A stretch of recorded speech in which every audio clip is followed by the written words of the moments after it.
Je m'appelle Will Argoulins, j'ai 34 ans et je suis auteur de bande dessinée. C'est l'histoire d'un flic. 2 ans avant que commence l'histoire, sa fille de 8 ans a disparu. Un soir, alors qu'il rentre de patrouille avec son collègue Joe Mooney, ils vont arrêter un type que lui va penser être à l'origine de la disparition de sa fille qui avait 8 ans à l'époque. On part sur une enquête un peu traditionnelle, une espèce de huis clos dans un commissariat, et tout à coup, paf, on bascule sur presque une deuxième histoire. J'ai rencontré quelqu'un qui se servait de la plume, qui faisait du noir et blanc magnifique.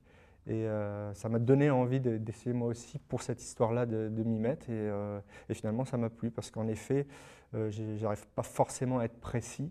Et c'est pas forcément mon but d'ailleurs d'être juste et précis, mais ça donne une énergie au dessin qui est assez en adéquation avec l'histoire que j'avais envie de raconter. Donc je trouve que ça se marie, les deux se marient bien pour ce coup-là en tout cas. J'ai beaucoup écouté la BO de Mark Isham du film Romeo's Bleeding, c'est un polar avec Gary Oldman. Et il y a une musique fabuleuse, un peu jazzy. Alors que en général, je n'écoute pas beaucoup de jazz, mais c'est vrai que là, je trouvais que ça correspondait bien. J'ai beaucoup écouté aussi Mezzanine de Massive Attack. Mais là, on a un nouveau format qui n'existe pas dans la BD européenne. On a donc un nouvel éditeur. On est au début de quelque chose, peut-être, j'espère, d'une grande aventure. C'est une espèce de carte blanche qu'on a l'impression de tout savoir. Donc c'est